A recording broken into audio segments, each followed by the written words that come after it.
Good afternoon, good evening, depending on where you're showing up from.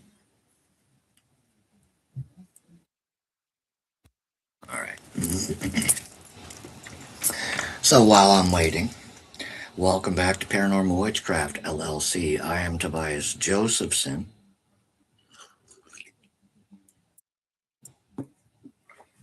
and tonight we have an interesting discussion to try to share with everybody. We'll see how this one goes. There we are. There's Richard Williams. How are you? Chris should be right behind you.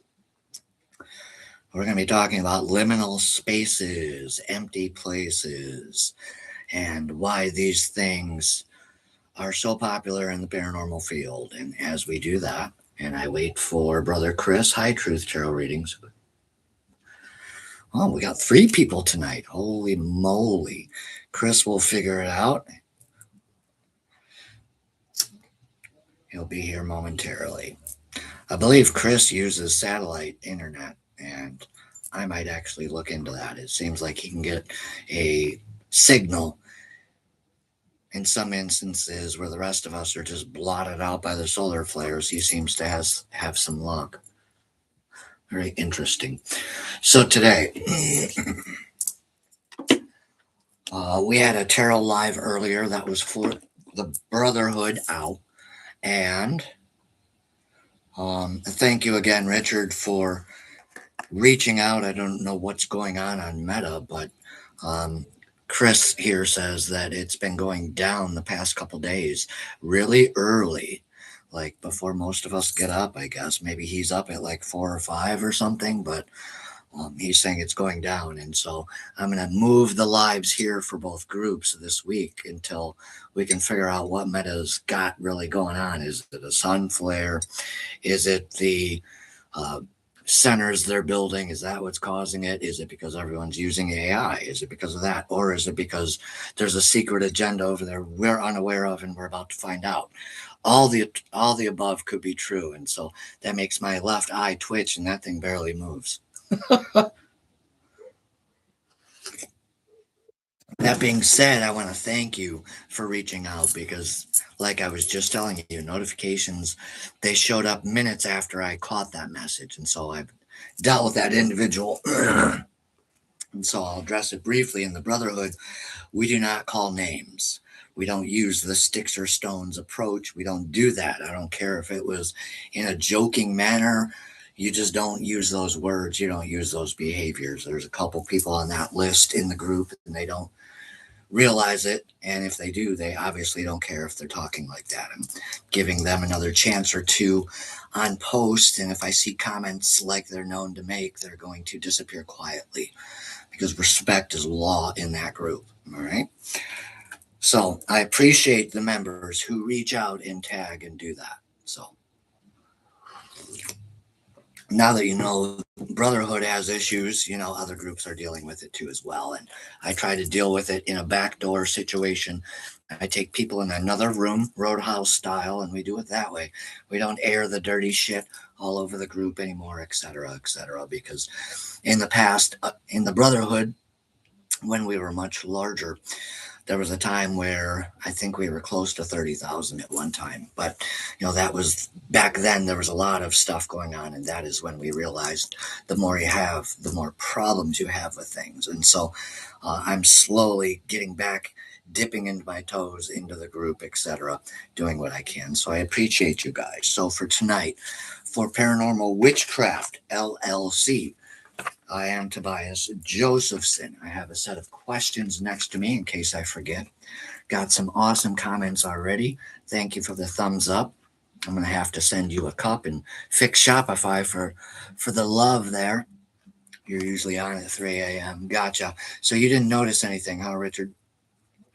Interesting. So this is for Paranormal Witchcraft LLC. And this is one of our discussion topics tonight. We're going to be talking about liminal spaces. If you happen to be paying attention to the movies coming out this summer, you'll happen to know that a movie's coming out or has come out. I lost track which, called Backrooms. Okay. And it gave me the idea of one, it's a different type of topic. We've talked about everything and almost anything you can think of. or at least that I can think of, and why I'm asking for more topics and subject ideas in both groups, because usually anything we're discussing has to come out of my brain, and my brain's tired. And so this was, I spent all weekend looking for inspiration, and so I wrote down a couple subjects, etc. Sir Richard may be coming on later this week, and telling a personal story that may scare the shit out of some. So, to be determined, to be announced. But it's things like that. We're trying to get Paranormal Witchcraft LLC to pull away from the masses of social media, and that's extremely difficult to do in that environment. And this is one way we can do that. We can move all our streams to the channel here, and that cuts out social media besides posting. So this is for Paranormal Witchcraft, okay? And remember, our protocol here is containment over chaos, evidence over ego's protocol. And what we use in the Brotherhood is more of a containment or containment precedes power type of approach, but the discipline is there in both groups. So, welcome back, everybody, to Paranormal Witchcraft LLC. This is the channel where we attempt to approach the paranormal differently. And if you follow us on social media, one of our favorite slogans when you join the group is "Welcome to the Jungle," because there's a lot of people in the group, a lot of different type of beasts and wild animals. We have the cryptologist and the ufologist. We have the spiritualist. We have pagans. We have paranormal investigators. We have paranormal researchers. We have paranormal content creators. Got all kinds of different animals in paranormal witchcraft. Hence the welcoming phrase when you join the Facebook group, "Welcome to the jungle." All right. So if you've never heard the song, listen to the lyrics. The lyrics are kind of talking about giving people respect where respect is due, etc. Same terms apply when you join the group on Facebook. Respect is law, as it is in Brotherhood of Male Witches. We don't tolerate negative behaviors. We don't tolerate dilly-dallying. We don't tolerate people sharing things that have no relevancy, etc. So we're going to be talking about something that is talked about, but not like on fire talked about. It's not like a nuclear topic. It's not spreading throughout social media per se. And that subject is backspaces, empty places, and liminal spaces. These aren't always necessarily haunted locations. Some of them aren't even scary at all. We'll give some examples as we get further in here.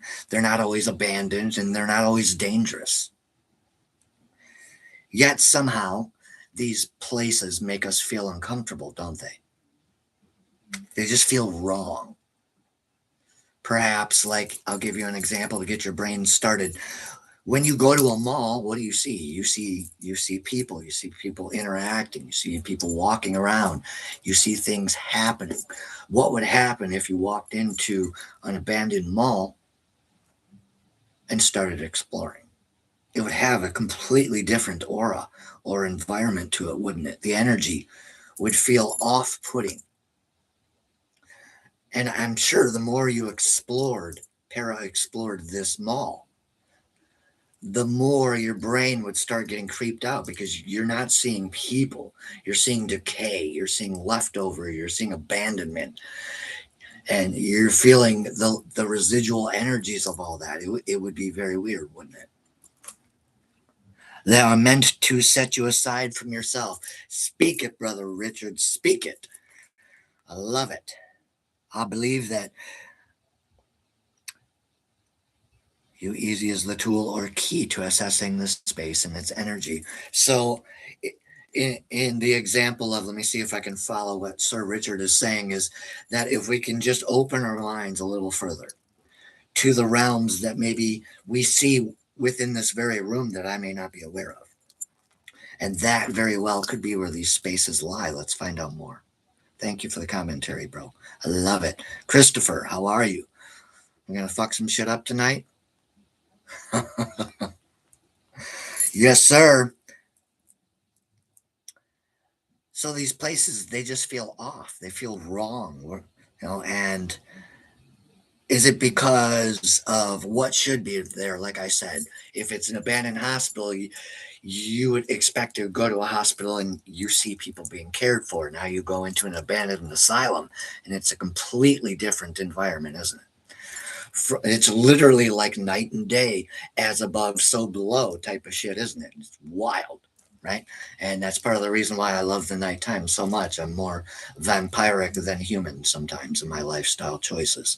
I'll go outside at night, wander in the yard. I'm sure the people in this neighborhood think I am some kind of cult leader or something. I don't know, but I'll check the moon alignments. I'll check the planet alignments. I go outside a lot and I'll talk to people after lives out there in my bare feet like I am now. And so that's something I do a lot, unless I'm hunting, of course, and then I'm appropriately dressed. Or let's hope so.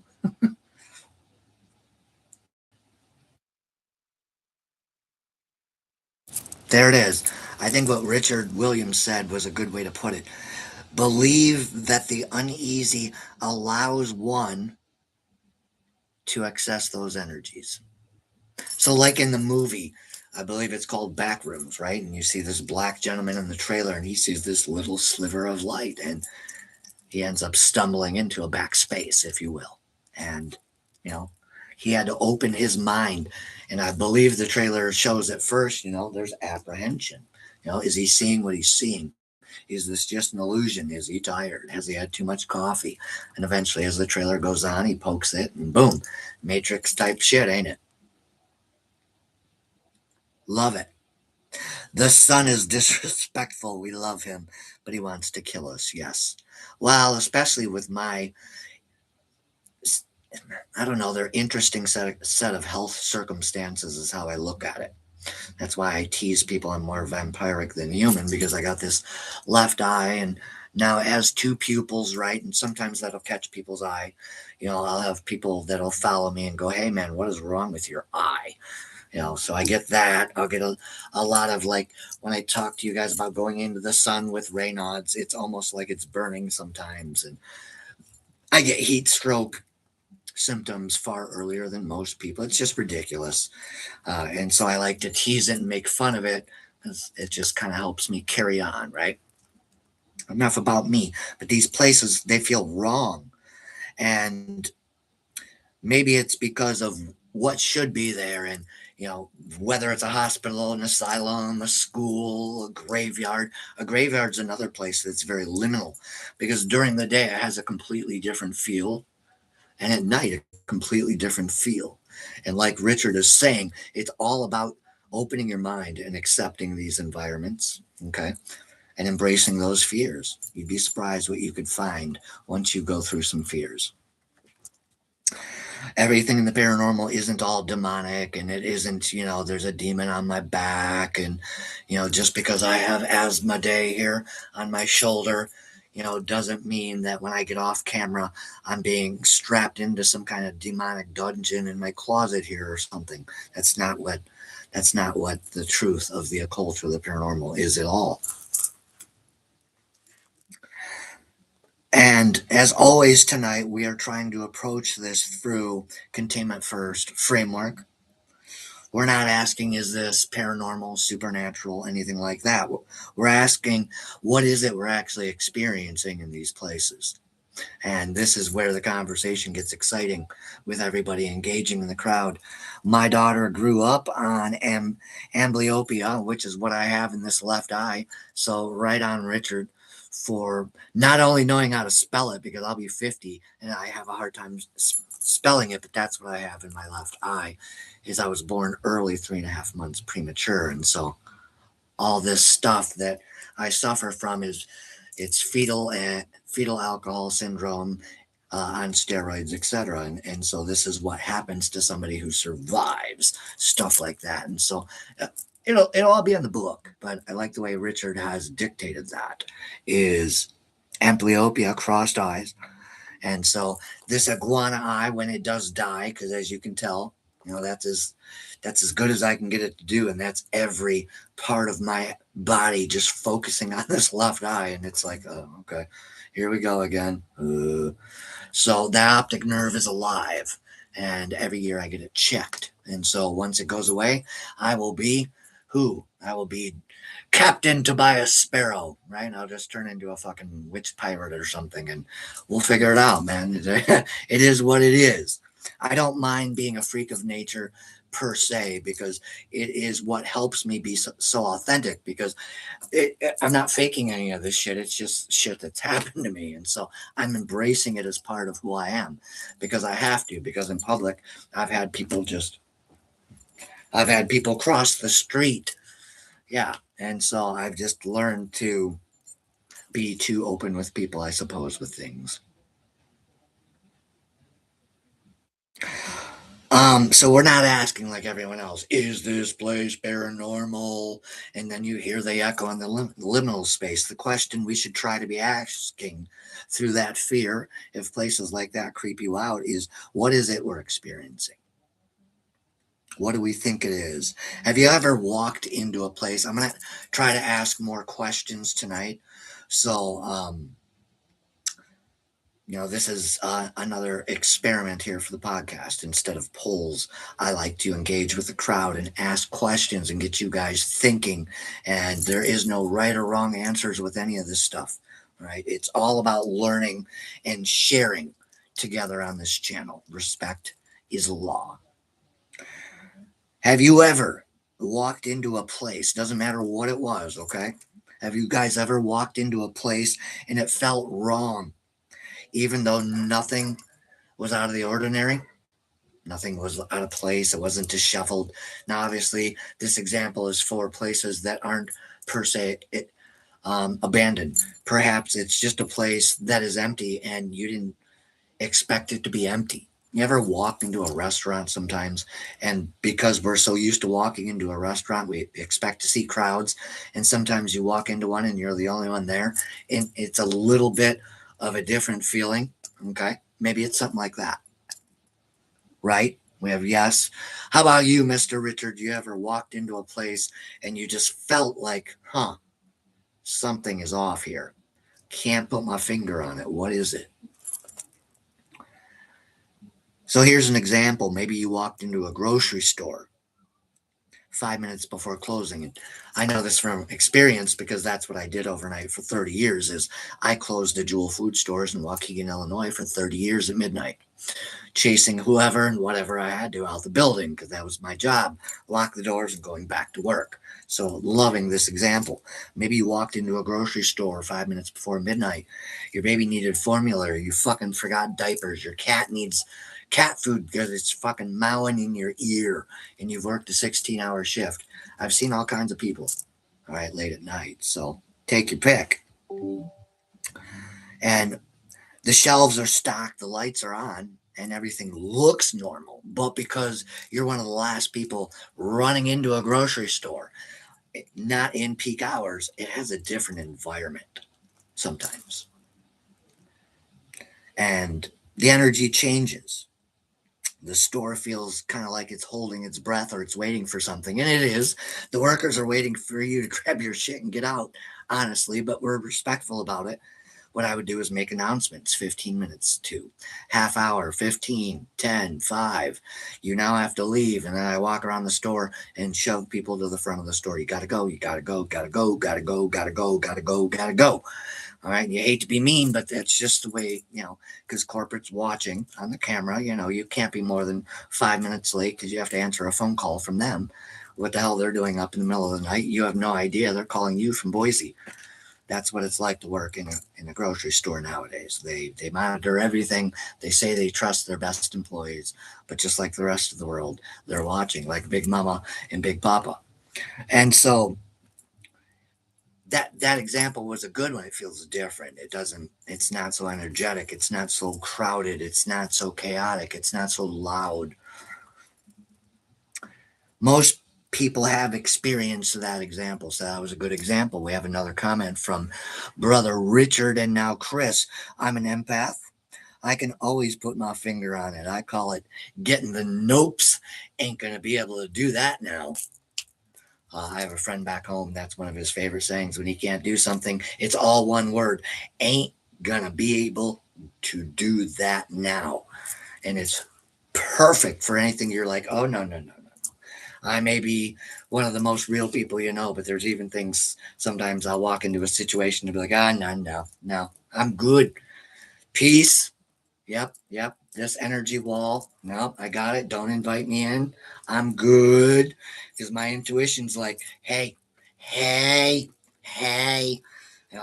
I've learned to listen to my intuition in my 49 and a half, some odd years, because I've done a lot of fucked up shit and made a lot of really, really bad choices. And so I've learned to listen to that little voice when it starts doing this, and then it's like, hey, and you're just like, I got this. No, I'm at an age now where I listen to my body, my aura, my energy, my mood. It's all telling me stuff, and it's all for my highest good. So, another question for you. What's the eeriest? What's the creepiest? The skin crawliest? Fill in the blanks. Completely normal place you've ever been that made you feel like that. And I want some really good comments. I want you guys to think back. Think back as far as you can remember. Name us a place that seems completely, absolutely normal, but it was the most creepy, skin crawly, gotta get the fuck out of here, can't leave soon enough. Indiana State Sanitarium. Really? I've hunted there and I got a couple cold spots and we got a couple EVPs, couple EMFs. I believe it was with Shadow Seekers Paranormal. 3-4 years ago. Interesting. What else do we got? And Richard had a comment before that. My left eye does still work when it comes to peripheral. But as far as depth perception, I fucking walk into shit, I drop shit, I go to grab shit and I whiff. And so, yeah, disability is now on the way. I mean, I've almost walked into a car going 50 in the road. For some reason, it must have been a windy day and I didn't hear it coming. And it literally missed me by this much. Oh, yeah. I went to my surgeon and he's like, but you're not blind. I'm like, bro, I almost got creamed because of this. Because now this is what it's like if you've never had amblyopia and then your retina gets destroyed. It's like this. There's about this much on this side I can see. All the other like 75% is dead. It's black. Like you could come at me and until you're like right here, I'm not gonna. And so I'm a very cautious person now because I have to be, not because I want to be. So the second question was the creepiest normal place you ever went to. All right. And that could be like a porta potty in the middle of nowhere. I mean, it could be anything. I like to really just make people go down a rabbit hole here. Go down a rabbit hole. Remember, you're not friends with anybody in the crowd per se. And so whatever you see or hear in these chats, let's all let it stay here, and kind of run it like a recovery meeting. All right. That way it encourages people to share shit. All right. There's no right or wrong answers. We want the craziest shit you guys can come up with. Okay. So I'll give you an example here. The creepiest, skin crawliest place I ever went to, believe it or not, that made me feel weird was an evangelical church. True story. And it's not the fact that I had anything against religion because I was a child at the time, in between teenage years, I believe. And it was just the fact that it was so foreign to me that I didn't understand at all how any of the sermon was working. And I happened to be only one of the lighter color skinned people in there. And it was just really weird to me. And being young, I remember that it creeped me out. But now as an adult, I can understand that what they were doing was engaging with spirit and doing the tongue talking and stuff. But when you're a kid, I mean, that scared the hell out of me. Now, that seems completely normal with some other people, right? Let's see. Do we have any other examples for that question? That was a good question. Thank you. Oh, come on now. How do we go from 5 to 2? Y'all need to sit down and listen a little longer. We have like 25 more questions to go about this.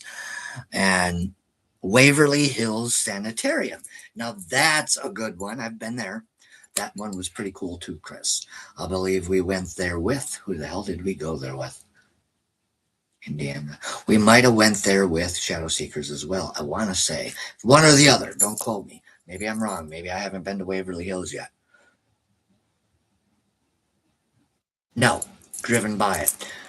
They were closed when me and Fonda happened to be in the area, and so we decided to see if they were open. They weren't. I've driven by, so we took pictures, but no, we have not. ADHD, tunnel. Why? What's wrong with tunnel? Ah, well, I have a story about that. So, a good liminal space to talk about then that's popular, Pennhurst Asylum. Everyone seems to know Pennhurst Asylum, Indiana State Asylum, Sanitarium. All right, same word, just different. Okay, but same place. Me and Chris have been there, and the tunnels. Um, we had some, what do you call them? Whiplashes, I believe, is what they're called. They're like 10 or 15 feet long. You put them through the hallways. They have like cat balls on them and sensors. And so if anything comes through the hallway, we had a laser grid on it, I believe, in Sanitarium. And then at Pennhurst, when we first got there, they opened the tunnels. And I'd love to say that at Pennhurst I felt liminal energy, but I did not because they only opened about 100 yards worth of tunnel, and it was Pennhurst Paracon 2024, and so there was just way too many people to get into the liminal aspect of it. But that's what was the exciting part. As we went down there, we grabbed a couple items of gear, me, Fonda, and Sandy, and we went down there, and it was like, oh, we should have brought nothing because there was teams using SLS and 5 feet from each other, and it was like, oh my god, how do you investigate like this? There's no way you're going to get very much credible evidence. And so we put everything back, and we only stayed about 15 minutes, and we just kind of left the tunnels for everybody else. It was highly disappointing. I don't know if it was one of the first years they've opened the tunnels. I don't know if it's because of construction concerns, etc. Those old buildings have a lot of safety issues. And so if that's the case, I get it. But at the same time, perhaps limit the amount of members that can go within the tunnels if it's only going to be 100 yards, etc. at a time, because you had 15 to 25 teams in there within a 100-yard setting, and you could hear everybody, and it was bonkers. It was bonkers. There was no investigating, so we just kind of checked it out and took some pictures, and that was it. And so the prison in Philadelphia, I can't remember the name, that place was creepy. Can't post pics here, but we got some good ones. Sure you can. If you go to this channel's community, Richard and Chris and Truth Tarot and others, I believe you can make posts there, and that's where I share, like within the cauldron, and I share Dead Speak Tarot, I share Gathering of Shadows, I share Witchy Hour, right, and Two Worlds, Wizard Rock Radio, stuff like that. What I'm starting to do, because I'm realizing that online I'm sharing people who aren't returning the favor, and so I'm starting to realize maybe I'm wasting my time typing when I can just use my words and save the time. Interesting. Pennhurst. Yes, I was. Pennhurst was a good deal, though. You know, we got to see all the popular groups from TV at the time. There's Boo Brothers and Project Fear and the other ones. And we had Pinhead, we had Michael Myers there, but I wasn't about to spend all that fucking money. It was bad enough we sprung for the VIP experience, right? And so when we showed up, the barricades weren't set up in the traffic pattern yet, and so we got lost, and so that pissed us off. And then they were late to getting things started. That pissed us off. And so again, we try to be understanding, but it was just, probably the crew was having a bad day. I don't know, but there was things to be desired, and from what I hear, it's a great facility, it's a great team, and so I'm not here to bash anybody, but they were just things like me and Fonda were like, well, this is a big place, they're popular, how do they not know what's going on, type of thing. So if you're out there, Pennhurst, respect. So think about perhaps a Walmart at 2 a.m., a little bit different. Everything looks normal, but it feels different, don't it? It's quieter, right? building suddenly feels much larger than it does during the day, doesn't it? Because there's less humans filling it up. There's less noise bouncing off the walls and creating an air of chaos, right? That so many people are used to. It always amazes me how many people go shopping after they've had a shitty day at work. A lot of people do. I don't know why. I don't know if it's the mentality, fuck, let's get it over with. We're short on a few things at home. But there seems to be a trend that tie the two. I've always been a people watcher for 30 years, so I've been stocking shelves quietly for 30 years, managing, a crew from anywhere from 2 to 8. All right. And that's because Jewel had changed its processes and cut things back. And so when I left 2 years ago, about 2 years ago, there was a 3-man night crew, and we had anywhere from 1,000 pieces to 1,200, and we had to straighten up the store. And then they started to expect us to clean up after them, and it was my last day was one of the best. I've never been in the building, never went back. Have you ever been alone in a school after hours? This is a good one. Anyone out there watching tonight, have you ever been in a liminal space where a school after hours is completely different than it is during class, right? From anywhere from 7 a.m. to 4, the building's just rocking, right? But 4 on, about the only thing you're going to catch is maybe principals, some administrators, a few teachers staying behind an hour or so doing things, maybe a janitor. But you're not going to see the thousands of students crowding the hallways and the noise and the banter or anything like that. Picture your old high school, your old grade school. Imagine walking those hallways at midnight. No students, no lockers, no noises, no teachers, no lights. Schools are designed around noise, movement, social interaction. When all of that disappears, the building almost feels like a stage that after the actors have left. Not sure what to feel there, are you? It's almost confusing to experience, right? And that's a good example of classic liminality. We have some more comments. The Rhodes Hotel, gangster hotel in Indiana. Ooh, I like that, Richard. I have no idea what Chris said above you. Retail therapy. Aha. Low Point, Washburn High School. Gotcha. So if you were walking around at midnight, no one's there, right? There's no lights on. It'd be completely different. What? Completely liminal. A place caught between purposes. Kind of like a crossroads. This is a good time to interject that. Me and Richard were talking in Paranormal Witchcraft chat with a couple other members, James, and I think Holly was there, and Danielle and Brian. And Richard was saying how a crossroads, think of like in Supernatural, you had the crossroads where they would make those deals, or you had crossroads in the cemeteries, right? Those places were all good examples of liminality as well. Each direction took you into a different destination, a different world, a different environment. And being in that one point, it's kind of interesting, wasn't it? Why do empty malls feel different than busy malls? So if you walked into your favorite mall nearby that you happen to know is full of teenagers right now, and then you get there at midnight, there's no lights, nobody's there, there's no cars. Let's just say the door's unlocked or you get in. It'd be completely different, wouldn't it? There would be an air, a heaviness almost. The shadows would probably feel like they stretch on for days.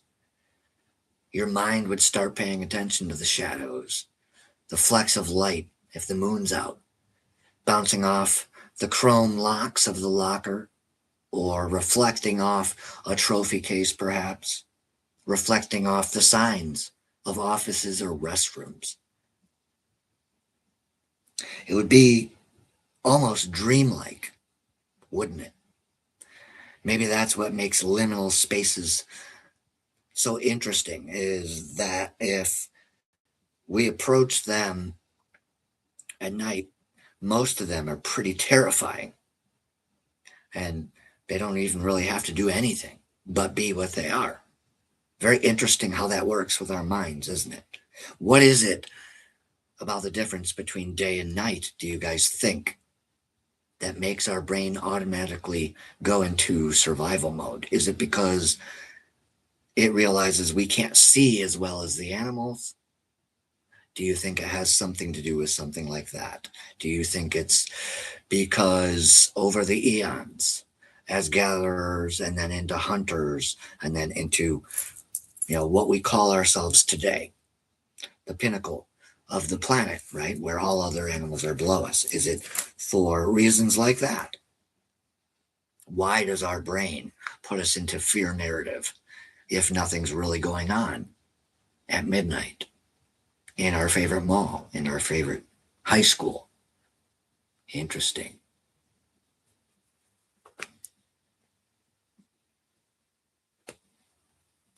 Makes sense to you. Awesome. My elementary school's haunted. Middle Point, Ohio. Interesting. Here's a good one. It actually involves a church. And then we'll get on to the next question and the next example. And this is fun because I like hearing what the crowd thinks, what the crowd knows. That's the fun part of these, is we're inviting everybody who tunes into these to engage with us in the subject. And it's positive when we do this. And there's no judgment. There's no right or wrong answers. It's all about the engagement, all about the positivity in here. All right. These are interesting questions. We want to know what's going on the other side of the realm. All right. The question should be something like whether the cause is psychological, whether the cause is environmental, is the cause paranormal, or some combination of all three. Almost everybody understands exactly what we're describing tonight. The feeling itself that we're trying to describe in liminal spaces is real.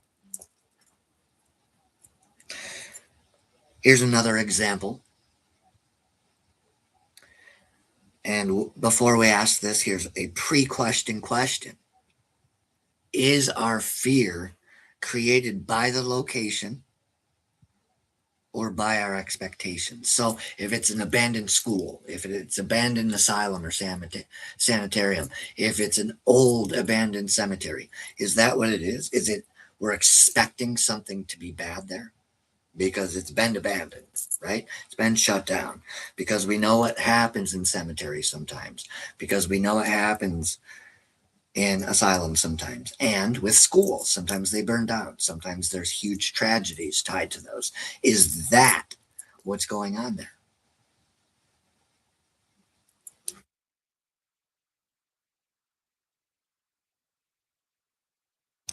Imagine a hospital corridor at 3 a.m. And now you've seen a hospital hallway during the day. You go visit a relative who has a kid. It's a great time. Whole family's there during the day. Sun shining in, right? There's flowers, there's smiles. Everything's great. Doctors, visitors, phones in the background, alarm, announcements going off. You get the idea. Now, completely silent. Same hallway suddenly feels completely different. Can't see anything. Did the hallway change? No. Did your expectation change? I think so. You ever notice when the power goes out, what's our first reaction? Our first reaction is son of a bitch, fight or flight, right? Now I got to go wherever I got to go, turn the fuse on, right? Got to fumble around in the dark. Great example.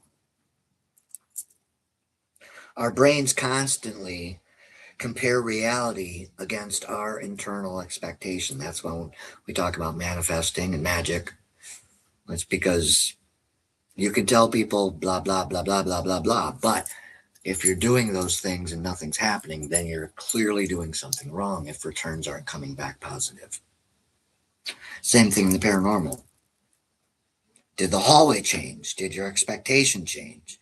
Was your brain trying to compare reality against what it immediately thought it was going to perceive? When reality doesn't match our expectations. So, like when you get up every day, you have a routine, and that's probably why most of us have a routine. Our body's comfortable in routines, it knows what's going to happen next. That's why we fall into routine so easily. The body understands structure and routine.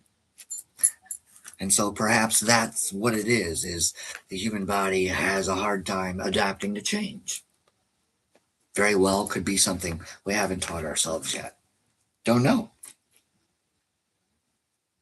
What's more frightening? Seeing something or seeing nothing? Obviously, I know a lot of people are going to say seeing something. So I'll give you an example. You're in a parking lot, a parking garage. You hear footsteps echoing, right? Nobody's around. Every other car looks identical, right? You might be in a parking lot next to another parking lot, so you're starting to look around. Nothing happens, can't really figure out what's going on, yet you're hearing a noise approaching. Nothing happens. Now your anxiety kicks in, right? Because your brain is expecting that something's wrong because you can't use any of your five senses to discern what it is.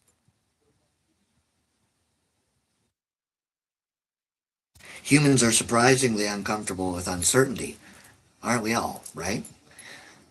Growing through our fears is some of the hardest things we do, but yet when we do it, we feel so proud of ourselves. We've accomplished singing in front of others or, trying out for cheerleading or the football team, whatever. Seeing something. Gotcha. You think that would be more frightening than seeing nothing? Sometimes seeing nothing can be more scary though, huh? I think I kind of see where Richard's going there. Chris says a combination of all three. That's a fair answer as well. Interesting.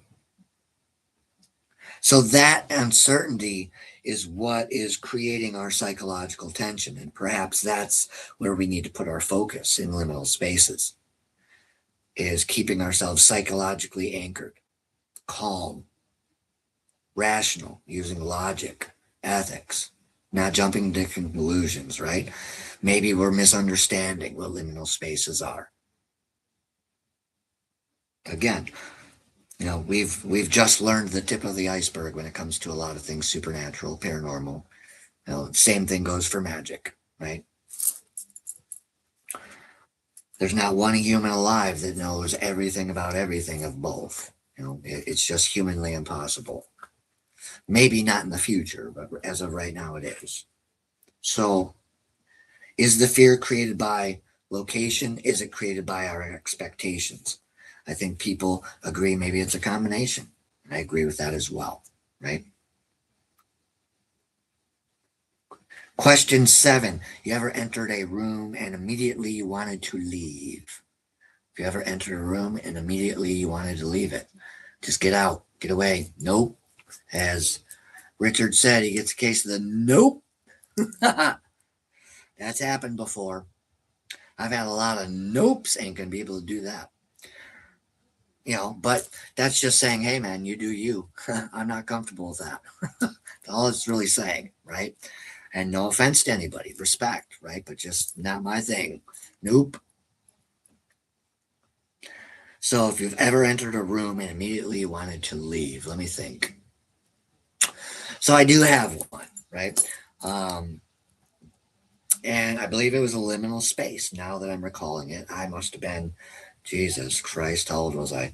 8, 9 maybe, living with a stepsister.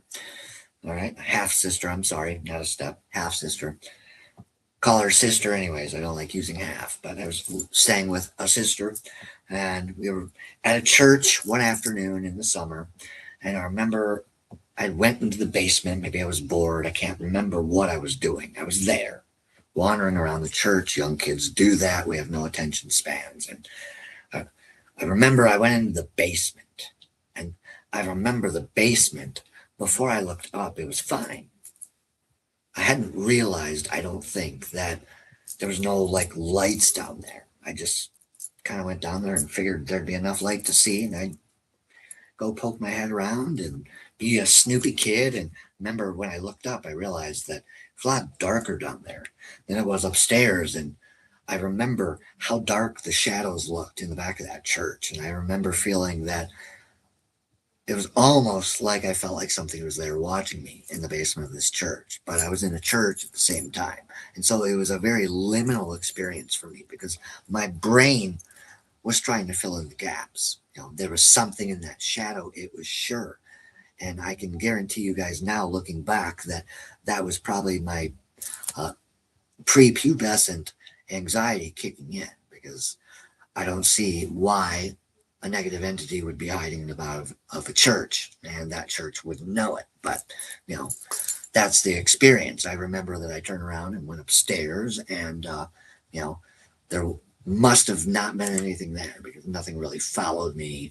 I didn't get sick afterwards, none of that. So I think we were visiting that church, and we were there to drop some stuff off or something. But, that was one of my liminal experiences. Chris says my liminal space was a large red barn in Auglaze Village, another haunted location. Huh, interesting. So you physically got thrown out of a place. That is wild. We have comments up top. Let me make sure I'm not missing. Hecate is the deity over the crossroads in liminal spaces, so it makes sense. I like that. Our fear and mind wanders. Interesting.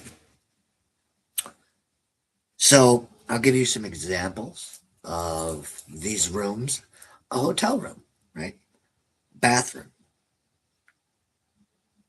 A church, right? Or like we said, school, office building even, retirement home, grocery store. But in this example particularly, picture a Shining type moment. Everyone seems or should know what The Shining, the movie, is. And imagine that hallway, hotel hallway. You got the 50 or so doors on that end of the wing of the hotel, right? And the little boy in that movie is riding his big wheel around the wings, and it's just door after door after door after door. Put yourself there. Rad Rob. Ha! See if anyone catches that one. Every door's closed. There's no voices. You're just standing there. This could be a dream state, right? Every door's closed. No voices. There's no movement. There's no people. Maybe at this point, you can smell cleaning agents off in the distance, maybe, right? Something like that. Perfume. Maybe somebody smoking in one of their rooms. But it's quiet. Not much really that you can sense or make sense of. It's just you in a hallway at 2, 3 a.m. Say it's a big hallway. Everything seems perfectly normal. But as you walk down this big ass hallway, it's awkward because it's so damn big, and the fact that you're just one person, right? And you'll get a sense of the environment is different. Yet something tells you to walk faster. Has that ever happened to you? I've had it happen to me at a hotel a time or two before. I've experienced this where I'm not sure what it was, but There was just something going on, and I did just what it said here. I started walking faster. Okay. And, at the time, I think I attributed it to being overtired. We were on a trip. It was like 2 a.m. It was really late. So I was still up. It was one of those, I don't sleep well when we travel. I'm a micromanager in my brain. And so I happened to be up. And so I just kind of explained it away from just being overtired. And because after I got inside, it just vanished. And so it was odd.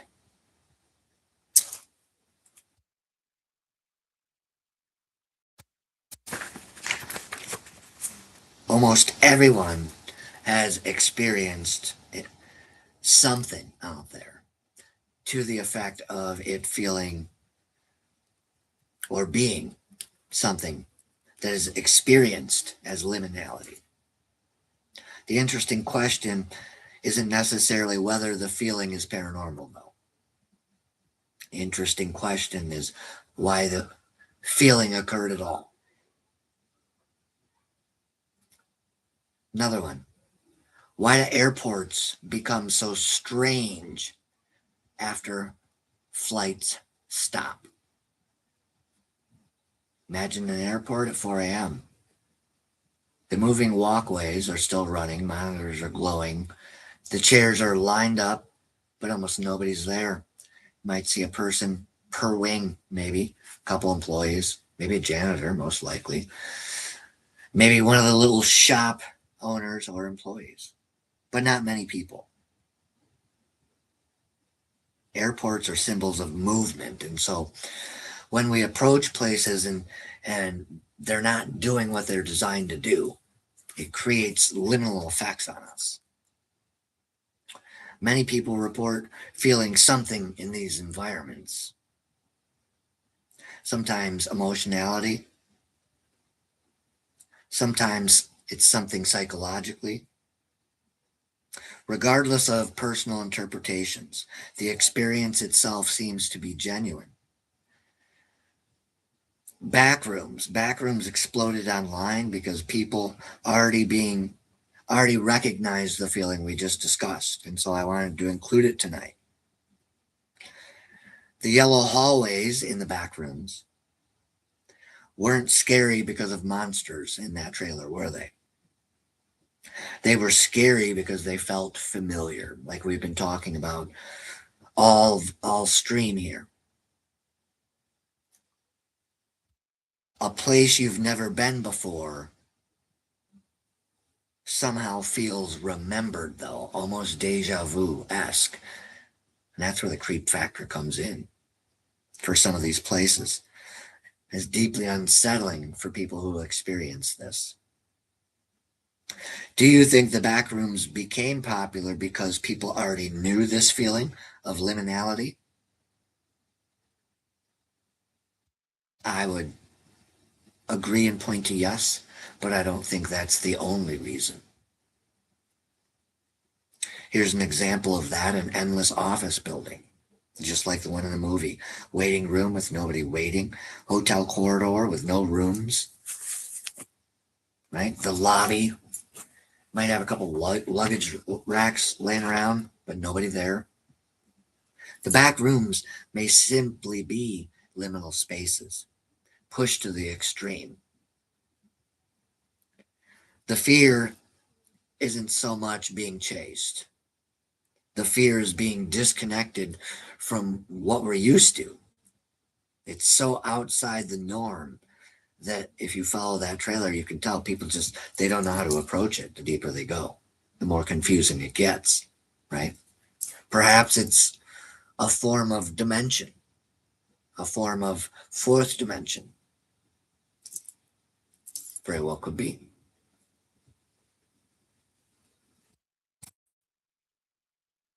What location would you never want to be trapped in overnight? Think of like all the supernatural series places where they've ended up in places overnight you didn't want to end up, or think of your favorite horror movie, etc., right? So what location would you never want to be trapped in overnight? Would it be a cemetery? Would it be a mausoleum? Would it be a coffin? Would it be an elevator? Would it be in a tent in the middle of nowhere? Groundskeeper building. Interesting. Why is that? That's a very curious answer, if you don't mind sharing. Lighthouse. Interesting. Why? Why, Chris? Or Richard, I have to know why. Lighthouse. Interesting. Chris has Bell Witch Cave. Well, that one's legit. That one's legit. I'm not saying the other ones aren't legit. I'm trying to peg those in my head. Groundskeeper building. That's a macabre choice. I like that. And then Chris or Richard said lighthouse. Interesting. Is it a mermaid thing, or is it just the fact that lighthouses are extremely isolating? I'm very curious. I think I understand what Truth Tarot is going after there. I like that macabre choice. Does groundskeeper have, all those weapons at their disposal? A lighthouse is where all this. Okay. Okay, so Richard's looking at it from a metaphysical perspective, and now I understand. Okay. Is it the same for Truth Tarot? It's a metaphysical aspect I'm missing, huh? But both awesome choices. Bell Witch, I understand for sure. That's a good popular choice. One of these days we'll have to be down there. I want to go down to the Pine Barrens the next time I'm over in Pennsylvania. I've never experienced, and I'm excited to experience them for myself, I think. How about empty hospital for anybody, or a closed amusement park? That usually gets people with the clown fucking factor, and you have a couple urban legends around that as well. Abandoned mall, abandoned airport, abandoned school, underground parking garages are pretty creepy. Hotel hallways, a good one if you think about the shining red room, right? Rest stop in the middle of nowhere. I always look around every time we stop at a rest stop, even though I'm right next to Fonda. I come right out and I don't leave until she comes out of the stall. That's how that works, teamwork. But that's a good example as well. That liminal spaces, especially as of late in the past, few decades, they're getting more and more violent when it comes to being popular places where people just do unmoralistic things to others. So that's a wild location to pick. And we have Pittsburgh Haunted Hospital. I like that choice. We grew up in the 80s. All the horror movies ruined that for us. We're so desensitized, huh? Does anybody worry about a zombie apocalypse, right? Because then we'd all be living in liminal spaces, wouldn't we? Everything we just talked about, we'd be clamoring for those doors, for that safety. How ironic is that? The things that come out of my mouth, interesting. Yeah, those are the things I think about. Let's see. How much paranormal investigation is about separating our emotions from the evidence we're finding or discovering or looking at or focused on?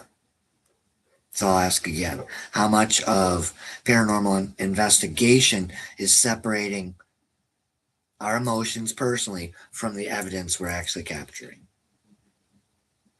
During an investigation, team enters a really big empty building. Could be Penhurst, could be Indiana, right? Could be a place like Broadhead. Take your pick, right? Or, Sheboygan has a couple good places as well. I believe we've been to Sheboygan Area Hospital. It's a pretty creepy place. During an investigation, team enters a place. Use your wildest paranormal investigation imagination here. Everybody immediately feels uneasy. Is that evidence? Not yet, right? It's just our brains adjusting, right? Like sometimes you ever leave places late at night and you'll find yourself watching out for yourself, right? Looking both ways, making sure, there's not some form of bullshit around you, right? Perhaps it's the same. when it comes to liminal spaces, and especially in this example, say our team's walking in and we feel it. It just feels very liminal, very different. Evidence does require verification, so feelings are valid observations. Are liminal spaces showing us something paranormal, or are they showing us ourselves? Right? Is it the fact that maybe liminal spaces are tied to some folks out there greatest fears? Perhaps haunted carnivals remind people of their fear of killer clowns. I don't know. Maybe people think of haunted asylums and then they think of horror movies like Jason or Freddy. I don't think Freddy ever went into a sanitarium, but Jason in Michael Myers in one of the Michael Myers movies did go after people in hospitals. Right? And that is perhaps part of the lore of the liminal spaces. Does that not tie into the urban legends of the liminal spaces? I think it does, right? Especially when you travel the country and you'll find abandoned churches and you'll find abandoned asylums or abandoned schools, whatever it is we're investigating, right? And they all have a history that is very liminal, right? When we go and investigate them, because when these places were alive, a lot of times they were used during the day. Very opposite purposes from what we're experiencing. They were full of children, or they were full of people. If they were a hospital or an asylum, we're going in at night for the most part, staying all night. Backrooms may simply be liminal spaces pushed to the extreme. Are liminal spaces showing us something paranormal, or are they showing us ourselves? That's a very interesting question. A rest stop at midnight, empty airport, silent school, vacant church. Nothing happened, yet something happened inside us. And that is what makes them so liminal to everybody. Everybody knows what this feeling is. We all describe it after approaching or investigating places like we've announced multiple times today. Closing discussion.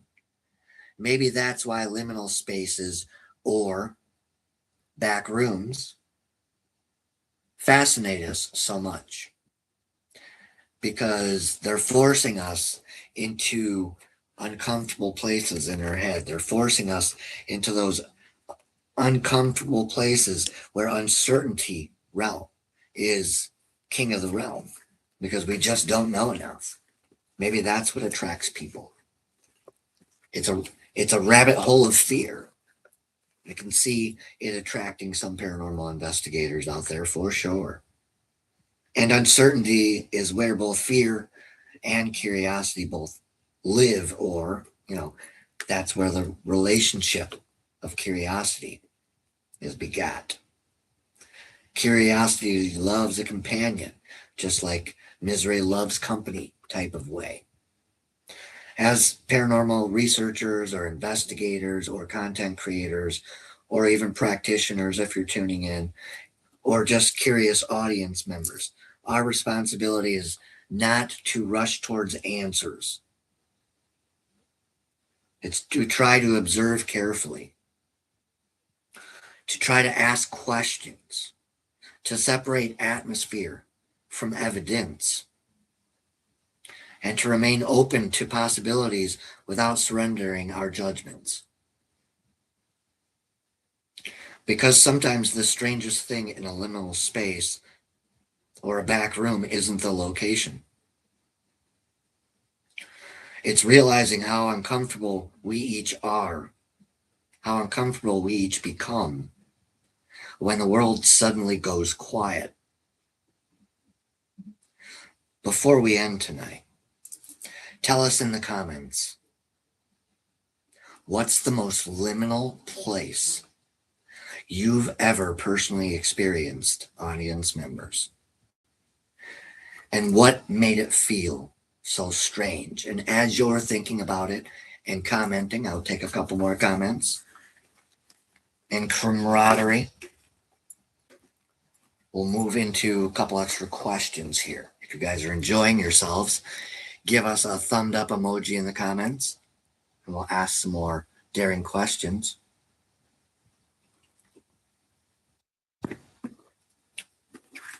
I'm going to give a shout out to Truth Tarot Readings for the personal email the other day. Thank you for those kind words and your support. I'm not going to say what was said, but I appreciate you, sweetheart. Thank you so much. Liminal spaces, the back rooms, containment over chaos, evidence over egos. Tonight, we're discussing discussing liminal locations that exist in one state or another. So we've asked a few questions,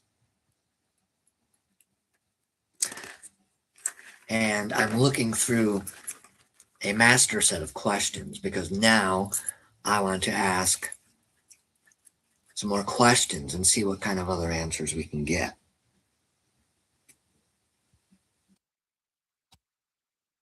Can a place feel haunted without actually being haunted? I'll ask again. Can a place, normal or otherwise, be haunted without actually being haunted? Empty terminal at an airport, glowing screens, those are good ones. Moving walkways. You remember when we used to go to malls as kids, and I'm dating myself here, in the 80s and 90s?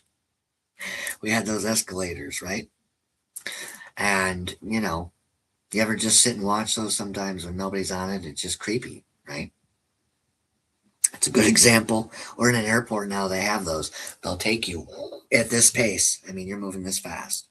You're going, I think it's got to be about 5 miles an hour. It's in case you're late to your flight, but they're about half mile long. It's like you ever play like Sonic and other racing games where you would hit a ring or something, you get a boost, and that's kind of what they're designed for. They give you a boost if you're running behind. It's kind of neat.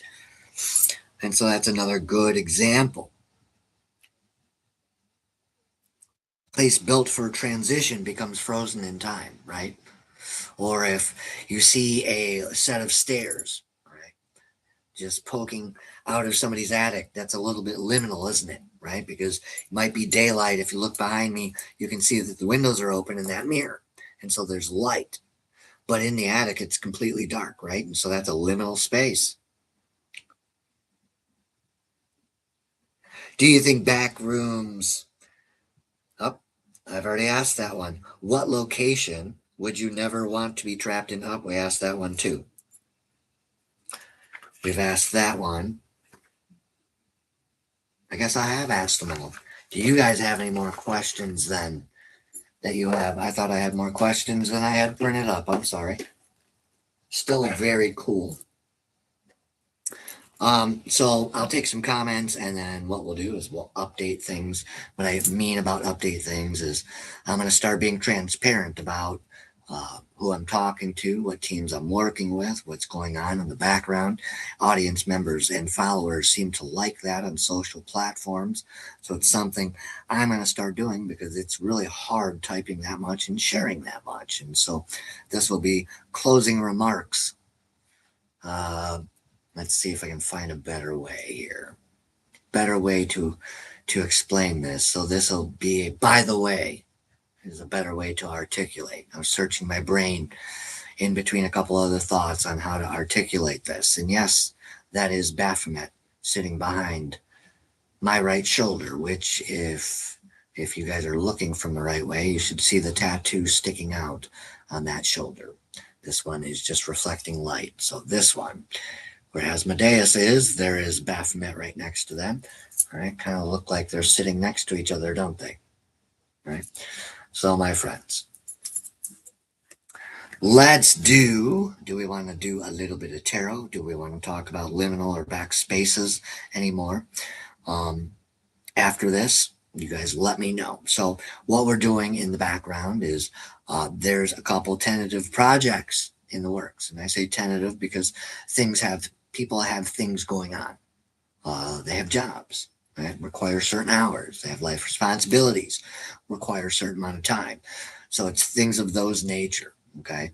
And beginning to realize that because I have more free time, I have to realize that sometimes I get too excited. And so I don't want to discourage anyone out there from collabing or anything like that. And so um, I'll be slowing down a little bit because people want to get adjusted, people want to get aligned in the background, etc. I'm not going to use names on this, right? But there is positive growth going on behind the scenes, and I encourage everybody to pay attention. We have some really good things announced for Paranormal Witchcraft LLC, or not announced, coming up in the background, some projects. And so I'm talking about them early. I don't have exact details yet, but there is a group of teams all leading towards positivity. All right. So I'm all about that. Okay. So we can start growing. Doesn't matter what size group in the paranormal or even pagan for that matter. All right. I'm digging all that energy. And so those growths are getting fed. And so we are looking and waiting for the blessings to come out of all the positive energy that we've found ourselves intermingled with lately. Right. And we want to thank everybody out there who supports us, like the people who come in when they can and they give us the channel, the thumbs up for an episode. Okay. Those are the people, the diehards, the loyals, the we get yous. All right. So if you feel like Paranormal Witchcraft LLC is something that could be your tribe, well, thank you. Okay. That's really what we're designed to do. If you're having problems in the mainstream para community, we're just sitting back and waiting. Okay. We're not really outside of working with anybody. Right. It's just you have to be respectable and you have to be serious about it. And there's a lot of people out there that say a lot of things and then, they never get around to them.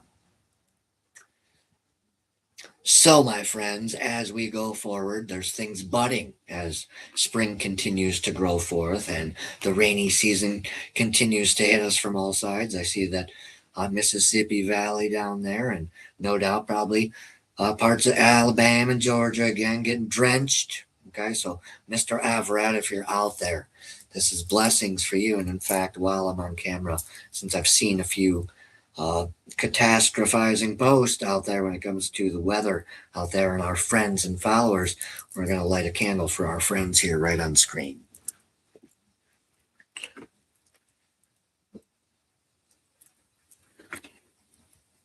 Again, if you're just tuning in and you're new to the channel, I'm Tobias Josephson. What we mainly do right now is we hang out and we chat. We talk about paranormal investigation. We talk about paranormal subjects. Hold on a second here.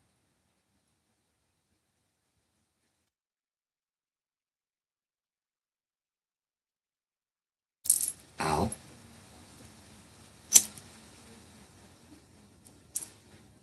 Much better.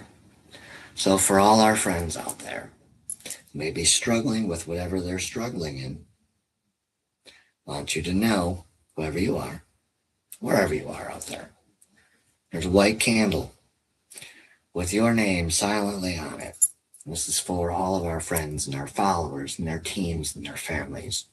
Well, if you're going through it, this is something I do on a daily basis. So if you're new here, merry meet and welcome. Right? There's a stand on my workbench here that you can't see. Don't worry, Creepy Charlie decided to tune in there too. Look at that. I just realized that we have Creepy Charlie. Let's see if it... Step right up. Yeah.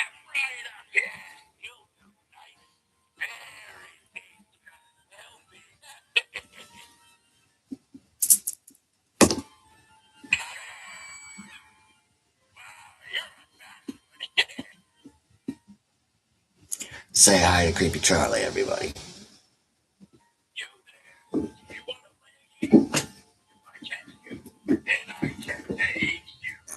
So here's our candle.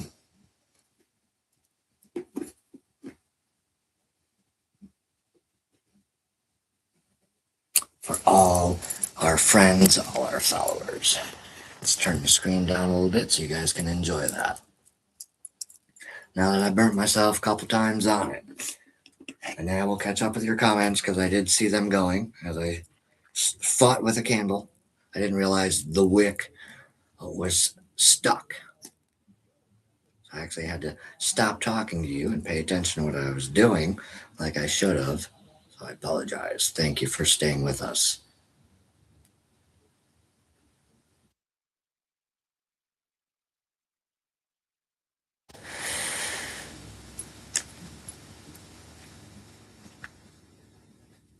I tried watching a movie last night called The Rise of the Phoenix, and I didn't get it because it wasn't about the Rise of the Phoenix at all. And it was on Tubi, and I was so confused. All right, so this will be a get to know Tobias a little deeper conversation at the end of the night here, since I seem to be in a jovial mood. So I want you guys to ask me some crazy questions. Got any stories? Stories we could talk about for the rest of the week when it comes to anything paranormal. Thank you for the shout out. You were driving. Awesome. Gotcha. Mr. Avrat. Doesn't like them. Interesting. Well, I don't know. It's interesting now that you say that. Now, I have a weird theory. I don't know if you guys can see my eye sockets very well, but if you look at our human eye sockets, all right, we have these very, very big eye sockets, and I've always wondered why our eyeballs, as we've evolved to where we are now, are so small. And I've often wondered if our eyes used to be bigger. Just seems like, you ever see a skull, right? And our eye cavities are so fucking big. And last night I was watching some ufology and catching up, and I was watching something and I was dozed off. And when I woke up, I looked up, and as I was having a cigarette and getting ready to go to bed, and we have a screensaver, and it was an alien with the eyes. And I couldn't help but notice for a minute at 2 a.m, I was like, I wonder if our eyes used to be way bigger than they are now. I really do. Because it just seems like it's such a waste of space to hold these itty bitty eyeballs, right? I mean, you can literally stick your finger around your eyeball if you want. And so I've always had just a weird fucking idea that our eyes used to be bigger. Like, I'm not saying we were aliens. I'm just saying, we very well could be a product of them. I don't know, my friends, but it's very interesting. I have weird wonderments like that. It's just we have these giant eye cavities, and we have these itty bitty eyeballs that can't see shit at night. We can't see ultraviolet. We can't, none of that. Why? Why has that happened? So I wonder about that weird shit. No, that would not be fun for me. Yeah. I know very little about their faith besides, the readings that were required of me in the Gnostic side. But yeah, they got their own way of doing things. We'll put it like that. We'll put it like that. He doesn't like, I know he doesn't like Charlie. But so going forward, I have a couple possible podcasts that will be happening, some differences, et cetera, et cetera. It's all good stuff. It's just kindly waiting for the people behind the scenes to align, get things ready, et cetera. So look forward to that in the future, all right? And that could be any number of folks.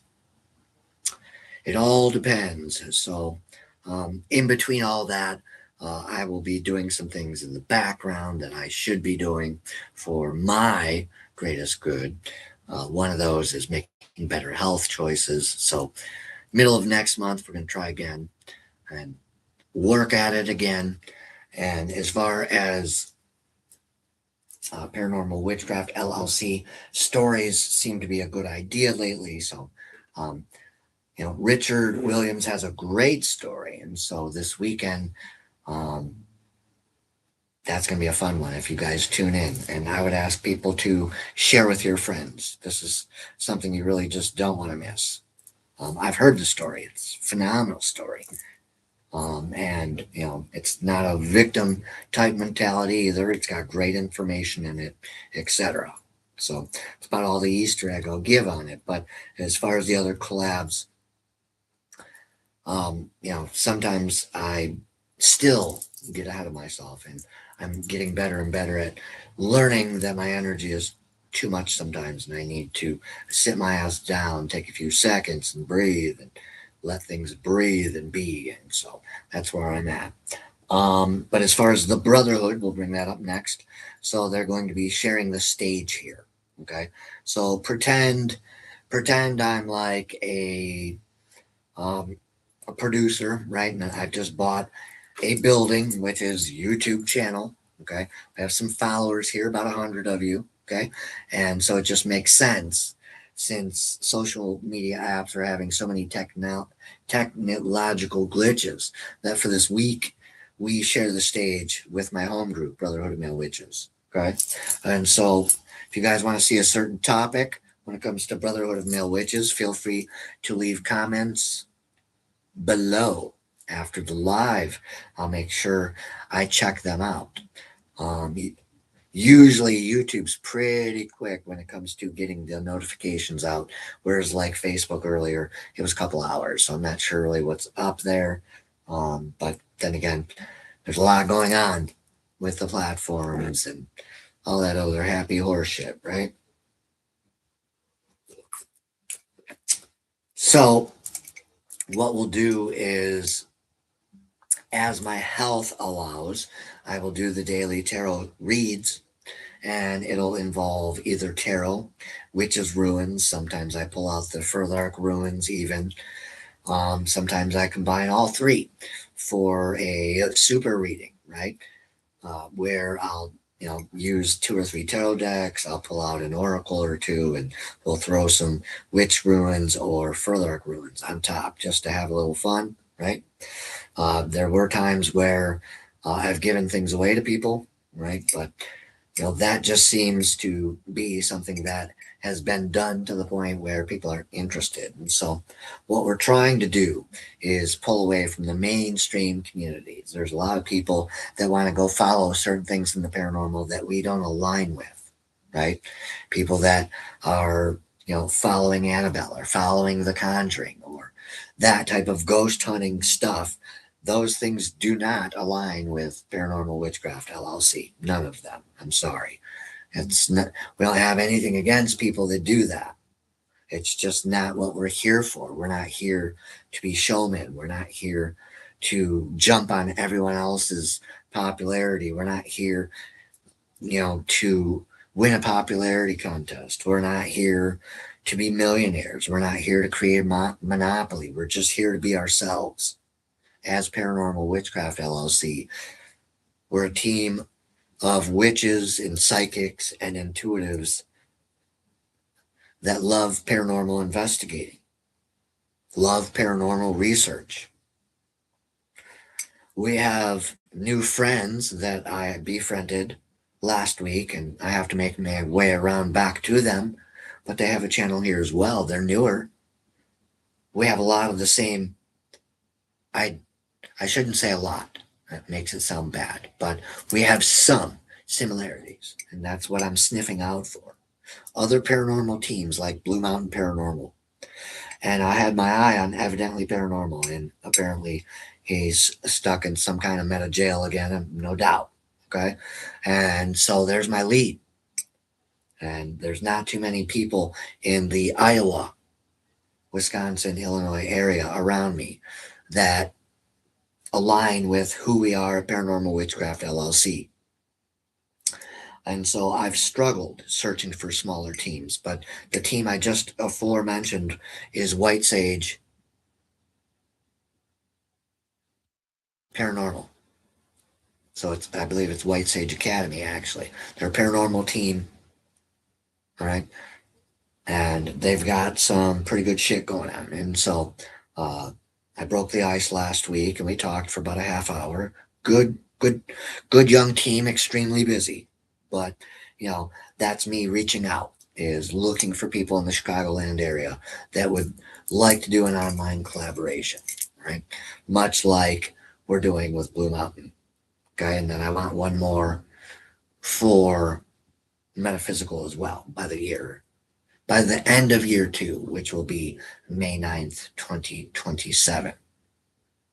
So we have a long ways to go.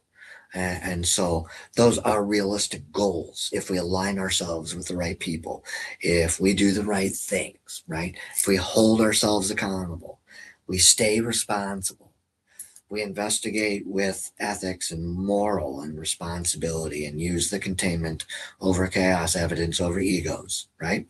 We know, we have faith, we have confidence as a team, as Paranormal Witchcraft LLC as a team as a whole, and pulling them back together now, slowly, all right? And those that are no longer interested, so be it. You know, there's no harm, no foul. That happens. Happens a lot in team building situations. I can tell you that because, again, I've run stocking crews for 30 years, and one of the biggest changes that was normal was that the employees I worked with, right? People come, people go.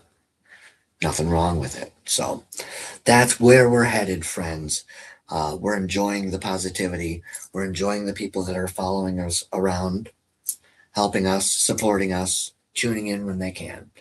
And the idea with the collabs is because I need to learn a lot about podcasting. I don't think I am a content creator per se, and I think that is part of the issue here. Is I'm an entrepreneur who's not only bought a business, has to learn everything that goes into buying a business, but I'm trying to do things that aren't 100% aligned with who I am as a person, right? And so what I'm trying to do is get the information in a different way. And the collabs help me get a different viewpoint of what goes into it, what kind of things other people have learned, et cetera, et cetera. And it's that learning, sharing when it comes to networking and collabing that really just, it makes my heart beat. It really does, because it's the positivity that grows in between us, and it becomes kind of like the tree of life. Every relationship we have should start off that way, right? Beneficial. And I think what we're seeing a lot in the paranormal is people have crossed borders that shouldn't be crossed. And that's why Paranormal Witchcraft LLC is talking about that. Okay. People are starting to drag sexual innuendo, sexual articulation, sexual innuendo into the paranormal community. And it's gross. It's immature. And there's no point to any of it. But, you know, we're not here to debate anyone else's structure or shit. If they want to do that, we're saying go do that. All right. It's just, when it comes to us, we're more serious minded. We don't want to get caught up in all that. I call it paradrama, because what else do you call it today? Okay. So the liminal spaces, it was an interesting topic. The other topic idea I had, since y'all are still here, was talking about death bots. Right? Anybody heard about these things? Death bots. These are where you can download things your loved ones would say or do. I believe, if I understand this correctly, you could download, I haven't fully had time to deep dive it today, but I'm guessing logically you could download voicemails, texts, pictures, home movies even, right, into an AI bot of sorts, right, and have conversations that would very much sound and feel like you're talking with a past loved one. And they're called death bots. And so my immediate reaction was, well, that's an interesting use of AI. And my secondary logical reaction was, I wonder how that works. How does that work if, you know, let's think of people I lost here as examples, because I don't like, you know, mentioning people's names too much anymore. You'll notice I'm trying to decease doing it. And it just seems to piss people off. I don't know why. I was doing it from a place of love and supporting, and it just seems like it rubs people the wrong way. So you just leave them where they're at. That's why that phrase was working wonders with me. Don't like me? Leave you where you're at. Don't like what we said? Leave you where you're at. Don't like what paranormal witchcraft does? Leave you where you're at. Don't like what's being done or that lack thereof in brotherhood? Leave you where you're at. Because until people walk in your shoes, right, all these behaviors have to be dealt with one-on-one basis. So with the stage sharing, all right, I'm the only individual right now in the brotherhood doing, anything besides watching the members. Okay. And, we've already stated the reasons, and the gentlemen completely have a right to stay behind the scenes. It's just all the new faces. This is important. That's why it keeps getting breached, right? Is all the new faces. All right. Remember, my friendship list probably changes almost completely without fail every few years. Why? I don't know, but it does. Right? Doesn't matter if you're a pagan, Wiccan, a witch of sorts, paranormal, guy, girl, gal, doesn't matter. I can tell you for a fact, most people tuning in tonight, you probably didn't know me 5 years ago, right? And that's, if you think about social media and a lot of the dynamics that people are stuck in with the infighting, the ego beating, I'm better than thou, etc. There's no point to this post or that post. All that stuff is learned behavior, and all that stuff is on purpose behavior. And so we had to ban a gentleman earlier today for calling people names. Doesn't matter if you did it out of a joking way or not. Stop. Online communities, stop this. In the micro communities, it is not respectful to shrug your shoulders and roll your eyes and call people funny names. It's not okay to do it in the paranormal witchcraft. It's not okay to do it in the occult. It's not okay to do it in paranormal research group. It's not okay to do it in practical witchcraft either, or anywhere for that matter. And so those are the things we're working on behind the scenes. And so we're asking for the members in the groups, if you see something, just like they're teaching in school, say something. So once again, Richard, thank you so much for tapping me earlier. Notifications on Facebook are, I don't know, they're whacked. There's something going on with the app. Perhaps they don't want to tell people what's really going on. I don't know. Like I said, I will never understand why the corporation will not inform everybody. I don't care that there's 9 billion active profiles on the platform. It's your responsibility as the owner and the creator to explain what's going on to the rest of us. But, we live in a world where people like that don't have to answer to people like us. So go figure, all right? It's not okay to treat people like that, but yet they do. But, we live in a day and an age where we can only control what we each do and say. And so, it will change eventually, my friends. I know it's hard for some people to bite their tongue, and I know it's hard right now with some of the mentalities, but we have to stay strong. We have to stick together. We have to lean on the good people. And I mean good people in the way, the people you talk to on a weekly, at least, basis. If you're not talking to somebody at least once a week, they're not somebody who truly cares for you. They're not somebody who's truly interested in being your friend. There are exceptions to that rule, though. Okay. And those are team members at PW, team members at Brotherhood. I'm talking about as a majority, and I don't want people to twist words here. I think you understand what we're saying. Most people are treating people completely differently than they used to. And what we're saying is right now, there are people, good people out there in the communities looking for other people that are good people in the communities. And if all these good individuals would join forces together, hold hands in the paranormal community, hold hands in the pagan community or witchcraft communities at large, imagine how much good we can do to overshadow all the bad that most of us are just frankly complaining about inside the groups. Literally, that's all it is to me. When I see members commenting back and forth, name calling, arrogance, I don't put up with that in the Brotherhood, because I don't, there's no reason for that, right? There's no reason why any man or woman, for that matter, anywhere on the planet should be directing that amount of power towards another human being in the Brotherhood. None. That's just a point blank, never going to change my mind as one of the founders there. So what we're going to do is share the stage. But what I want to try to make clear is that both groups are completely autonomous, right?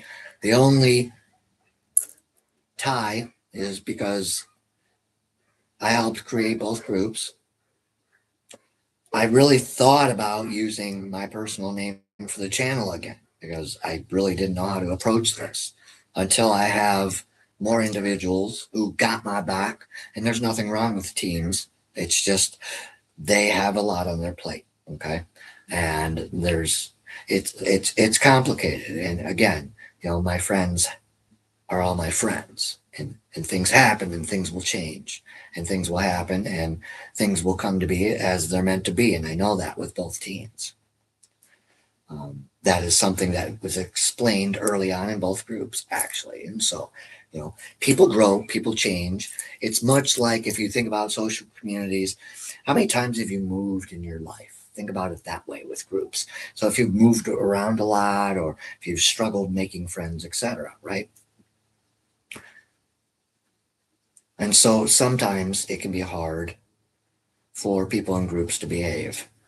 Why? Don't know.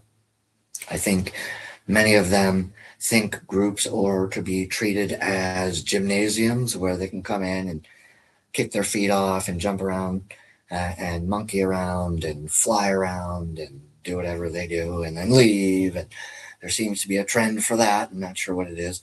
We have another trend in Brotherhood in the spiritual realm where everybody all of a sudden, and other groups, where everybody is keyboard warriors. All of a sudden they are, they have 50 years occult experience and they're into the AI and they go into the groups and they want to share not only one post, but several a day. And no, you're not going to try to gatekeep a group or take over the narrative. You're not going to do that. And so we are trying to work as group owners behind the scenes and chats and try to find a logical, responsible way to deal with that. One is the way I dealt with the one earlier, is the just no tolerance.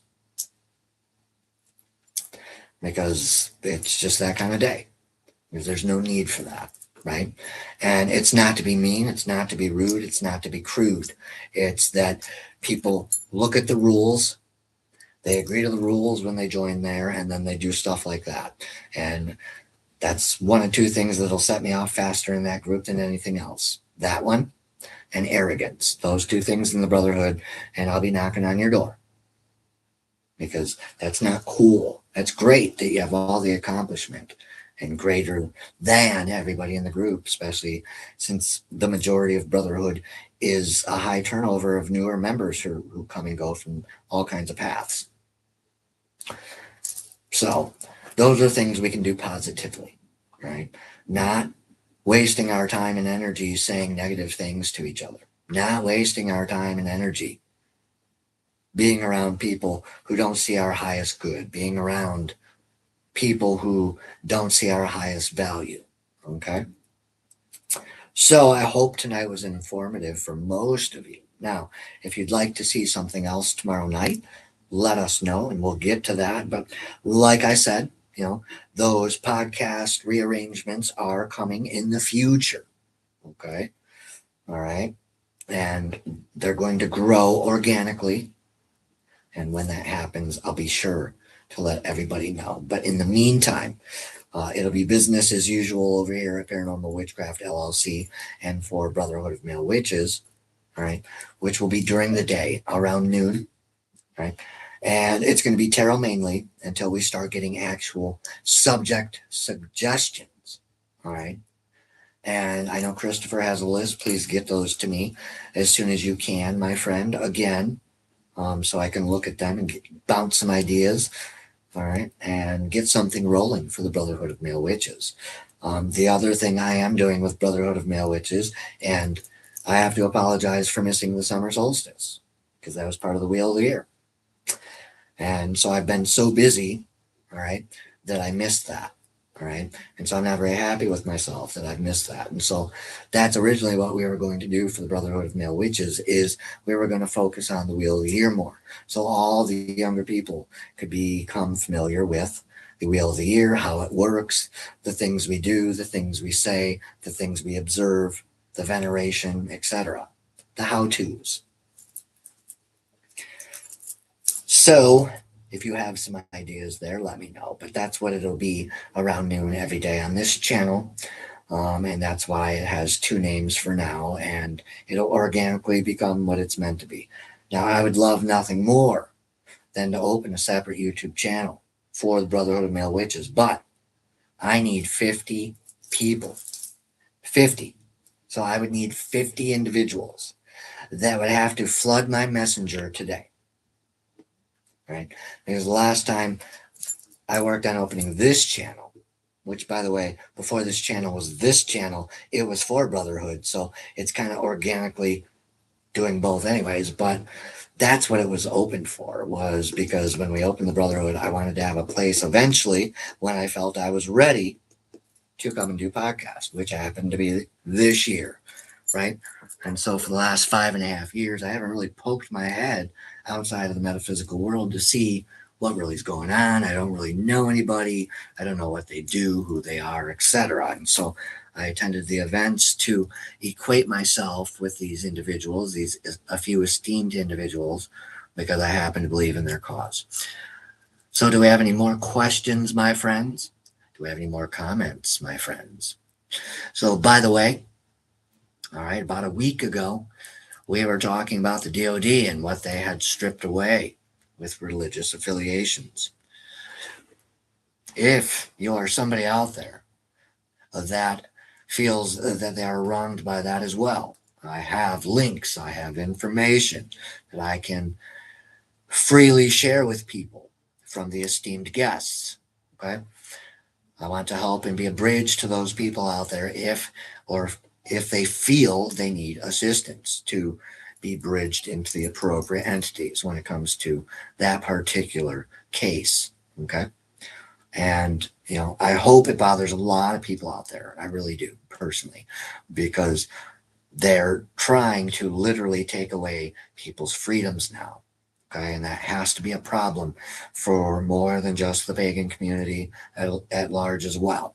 Okay, that's really something that people should be raising an eyebrow towards, is what they are actually doing and why. But, we're not here to debate that. Okay, but I encourage people to check out the team. I encourage people to check out the panel, what was said, write down the links that were shared, what they are doing, the steps, the processes, etc. Okay, if you need further assistance, I'm always available. So on that note, we've been here for quite a while, about an hour and 45 minutes. I had some fun, so thank you, my friends, for tuning in. It was a blessing for me to get up here on camera and talk a little bit about liminal spaces and backspaces with you fabulous folk. If you happen to know any other individuals out there that you think would like this type of stuff, let them know. Share the channel. All right. Think about subscribing. That really helps the channel out, helps us grow, helps us get seen, helps us find more positive folks, helps us find more positive teams in the greater craft or paranormal communities. And that's what we're here for, is to build great personal working relationships with a couple teams out there that are looking to build something trustworthy, looking to make friends, looking to build upon their entities and doing some collab work. I think it's a win-win idea, and just waiting for friends and followers, etc., to spread the word, and we'll see what happens from there. I'm not losing sleep over this business anymore. I've tried to do that for a year. And, there's been many sleepless nights with this business, okay? Many sleepless nights where I've asked myself hundreds of questions. What am I doing here? Why am I still standing up for a business that has all but failed? What is that little drive inside of me that keeps me going? And then you have, days like today where I know that where we're going is positive, and where we're going is leading to growth and positive relationships and positive people in the greater pagan craft or paranormal community. It's just a matter of time. It's just a matter of consistency, like the tarot read was saying earlier today. We have to be willing to stay with the consistency, even when we feel like we're down, even when we feel like we're out, even when we feel like we should tap out. That's especially the time the universe, your spirit guides, maybe your ancestors, your dads or your grandpas or your grandmas are saying no, and that's what you're feeling. Okay. So, my friends, you want to see something different? Let us know. It's a free for all for subjects here. There's not too much we won't approach. Okay. Um, be realistic, though. All right. Don't be something that's being spread around like wildfire on the socials. I don't want to see Annabelle or Conjuring House or any of that hypey crap coming across our feeds. I want to give people something that's going to be mind melding and make people stop and think and really just make us go, huh? All right. And that's what's originally attracted us to the paranormal, was the fact that we really don't understand what's going on when people pass on. We don't really understand all the ins and outs of everything. You have you have demonic possession, you have exorcism, you have hauntings, you have poltergeists, you have residual energies, you have residual psychic energy, you have all kinds of avenues, the Waldorf effect, all kinds of things you can go down in the paranormal. That is why we are here at Paranormal Witchcraft LLC. We aren't here to be popular. We aren't here to be seen. We aren't here to make $1,000,000. If that happens, that's a blessing from the universe, entirely so. Okay. And that would mean one of two things. One, we manifested that, and you bet your ass we did, because we bust our ass. All right. All right. There's a few of us working on this in the background. Right. We're working on picking up the pieces, gaining some more steam, getting to that little next nugget level as new business owners and getting ourselves seen, etc. So let's pull a couple oracle cards. Do you guys want to pull a couple oracle cards real quick? We can do that for you. Does anybody out there have a question that an oracle card could answer?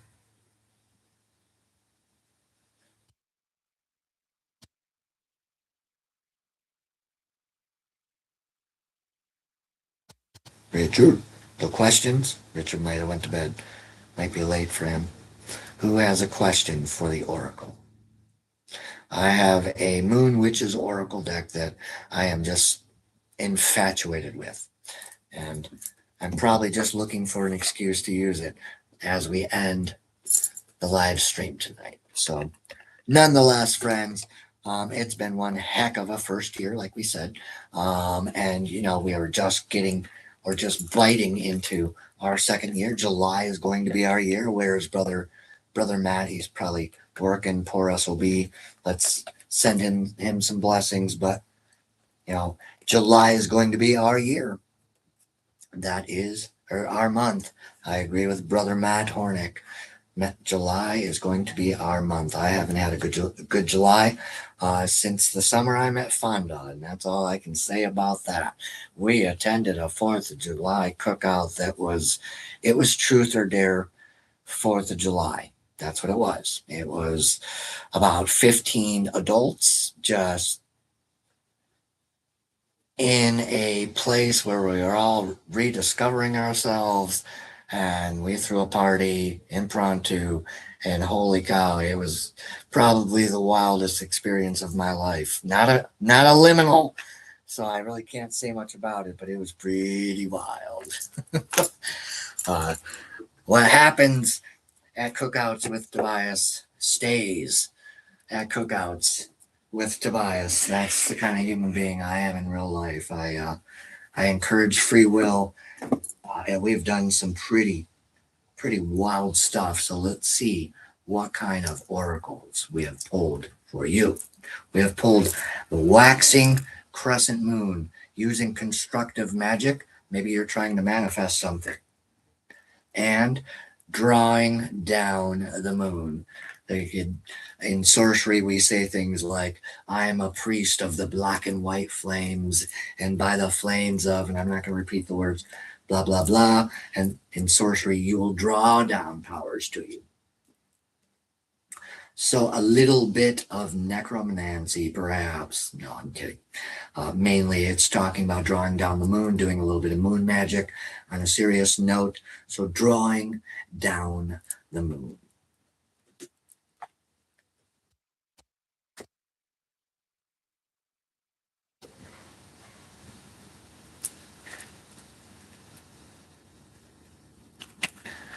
Neighbors are just wiling out. Drawing down the moon, empowerment. On this bright night, I draw down the moon. O goddess, speak through me. Empower me soon. Fears to face first, a journey within. Power reclaimed, let the ritual begin. This moon magic is now said and done. So mote it be, with harm to none. Let me relight this. I must have burned it out again. So there we go.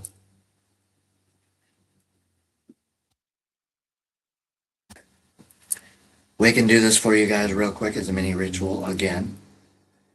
So what you would do, all right, you're going to focus on this. On this bright night, I draw down the moon. O goddess, speak through me, empower me soon. Fears to face first, a journey within. Power reclaimed, let the ritual begin. This moon magic is now said and done. So mote it be, with harm to none. Beautiful. Waxing a crescent moon. Let's see what that's all about, friends. Page 104 has the answers. Again, mini ritual if you choose to follow along.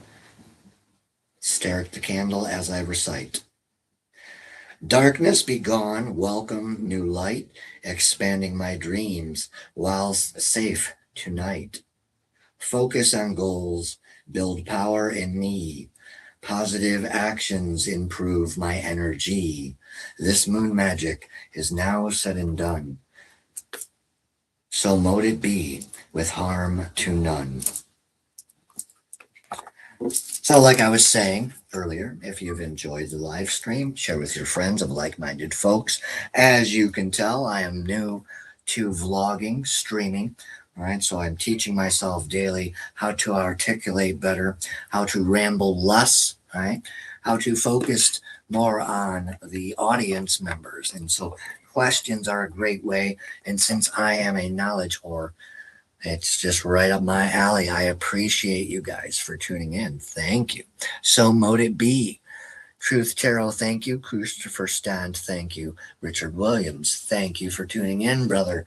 And teammate also of both Brotherhood and Paranormal Witchcraft. It has been an honor tonight once again. So if you've got some ideas for the paranormal, something creepy, something eerie, something wicked, and we haven't talked about it, we haven't discussed it, we want to know. We're looking for clues from you, the paranormal investigative audience, and I leave it in your very capable hands. Once again, I am Tobias Josephson, and our team consists of 11 members. All right, and we are a team of witches and psychics, intuitives, and we all have a common love or passion for paranormal investigation and research. So we decided to buy a business, LLC, and form a team together. And so most of them are shadow ops, but that doesn't mean they're not part of the team.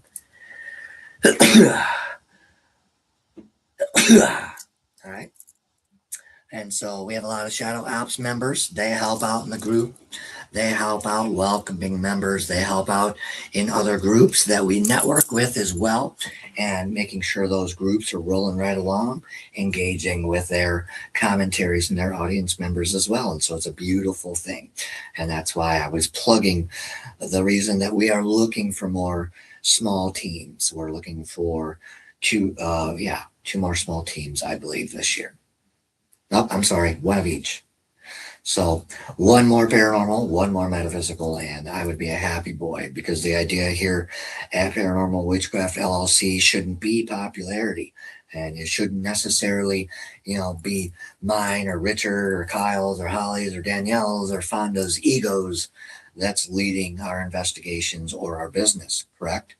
It should be coming from a place of responsibility and to the audience members and the people that follow us, right? Because eventually, once we start getting into side hustle and beyond, right, that's going to matter to us. The articulation, the details, right?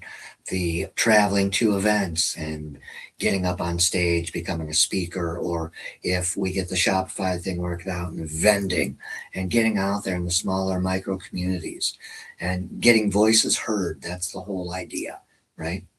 For both. When I'm out traveling, I talk about both Brotherhood of Male Witches if I'm attending a WitchCon, and I talk about Paranormal Witchcraft LLC if I'm attending a Paracon. And so for me, it's the best of both worlds. I love what I do. I love connecting with new people. We've been very fortunate enough to find business partners in the last 6 months, which Witchfinder Dating Social Coven will eventually be going to the app. So make sure you start following them on the app and stuff. You can have a free account if you can't afford anything else for the moment. But they have so much more going on. People should really poke their head in there and follow them out. And then we were fortunate enough to team up with our friends, Blue Mountain Paranormal, Matt, Monica, Tasha, Clay, and Robert. All right. And we can't wait to get together with them and do some investigation. And so by the end of the year, I'm keeping it realistic. One more team of either would make us very happy as beginning entrepreneurs, beginning content creators, and the likes. And so on top of that, we have the usual folks that we've already stated earlier in the podcast to go follow those beautiful positive teams that are on Metaland. They're a great group of people. Again, if you're not following their channels or their Facebook groups, please go give those individuals a shout out, a like, a share at least. Consider following their channel, especially Wizard Rock Radio. It's pretty cool, right? Every Thursday, right? And I've been fortunate enough to help out on those. It's called Spellbound Sessions through the Wizard Rock Radio, right? Jen and Sid lead the way, and they interview bands, and I've been a guest the past couple weeks. I've thoroughly enjoyed it. I've learned a lot, all right, from Sid and from Jen. They're both we'll call them seasoned streamers, right? They've been in front of a lot of folk. And so I'm learning from others as I teach myself to open my mind more and learn articulation and what it means behind the scenes. It's very important to me. In retail, all the devil in the details type stuff, work ethic just works well for me, I guess. And so now I need to learn how to align the ducks and get the ducks rolling forward, etc. So it's always an honor to have a few friends stick around for the podcast this long. Again, didn't mean to make it 2 hours long. Perhaps because it was a long week last week and I was exhausted this weekend. Didn't really have much to say. So thank you guys. A lot of great answers. Thank you for answering all the questions. I'll look for any comments below for any subjects for both groups. It just seemed easier to get up here and explain ourselves on camera. And that way, if there's something in chats that changes, I'll be sure to announce that in lives now. And then we'll call it, by the way, at the end of live streams for either Paranormal or Brotherhood if there's any news. I believe in keeping the human touch alive as social media seems to be walking away from it. And as a new content creator and a new business owner, I would like to eventually get in front of people face to face, shake hands, hugs, go to events, collab on investigations, etc. You get the idea. And so eventually evolve out of this level. That's where I would like to take Paranormal Witchcraft LLC. As far as Brotherhood of Male Witches, I'm not quite sure yet. There's a lot of things that have to be corrected in there when it comes to the way the engagement is interacting. And it's, it is what it is. So other than that, it's alive and well, and it is trending more positive. And, I'm grateful and humbled for that alone. Okay. So guys, enjoy your evenings. All right. And we will see you tomorrow night at 7 p.m. Now, remember, Thursdays are going to be off the books for the short term. Okay, Thursdays, as far as I understand, I will be guesting, like I was just telling you, on that other podcast. It's a lot of fun. Please feel free to tune in and support. All right, just don't be so crazy with the support. Sometimes I think I'm getting too many people saying hi, and what they're looking for in their podcast is people to engage, like I was asking tonight. So other than that, everything's good when people show up to support. We couldn't be more grateful when people do that. But just remember that the teams that are working are being so gracious to me specifically, right? They have a lot of things they're working on. And so, if we're feeding up the podcast stream of hi, all right, and you're the facilitator of the live, right? And that's something that is to be desired sometimes. So if you're following them around, that's awesome. That's great. Right? Love the shit out of those other groups that we've already shown you. It's just remember that, like when you tune in here, we ask for engagement. It's the same thing for everybody. They're looking for people to engage with them in their podcast. But I sure do appreciate the people showing up. It's a little weird for me to think of myself in that light. Especially last week, it was very weird. On one of the podcasts, I forget it was, I think it was Chris and a few others had shown up within a few minutes, and something was said in the podcast, and I was like, oh boy. But, I was happy as hell that people showed up. It's just sometimes working with other teams, you never know. Everybody has different pet peeves out there. And so, I'm just asking people to, if you're going to show up and support us, it's great. Do a thumbs up or a smiley face or something. And then try to engage with the podcast if you're saying hi.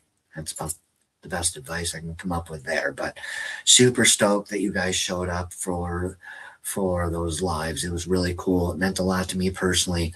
I'm at a junction where I'm not sure where Paranormal Witchcraft LLC is going to land. I just know there's some growth, and I'm waiting and watching the growth and looking for more opportunities to say yes to, etc. And so don't forget, on the 29th, I will be a guest on Gathering of Shadows with Jesse and partner, and I look forward to doing what was asked of me, and that's about as good as you are going to get for an Easter egg there. So make sure you start subscribing and following Gathering of Shadows. There was a question asked of me, and I kind of fancy the challenge, and so I'm going to make sure it's probably one of the most unique answers people have ever heard. So I found it,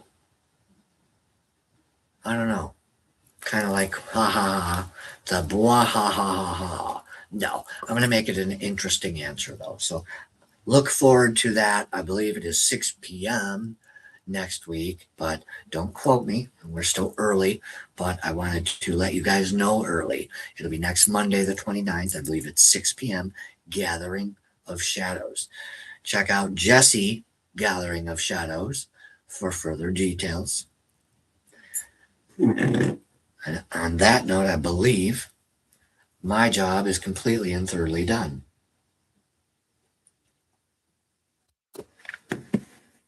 It was an honor and a joy to talk about this tonight with you guys, and thank you once again for answering the questions.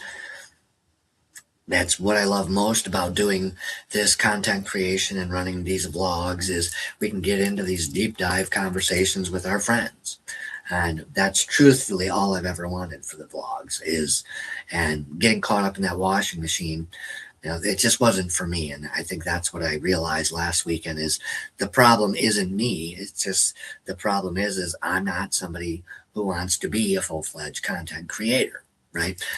I see its importance, and so I want to learn it, and I want to get better at it, and I want to utilize it, but I want to utilize it in the way I do, and if that makes any sense to people. And so I'm not necessarily looking to do 12 lives a week anymore, because doing all that by myself with, 2, 3, 4, 5, 6, 7, sometimes 10 of you, that's awesome. But, imagine being a rock star, right? And you're doing these dive bars, or you're playing at bar mitzvahs. Right? It's kind of what it's like when you're a new content creator.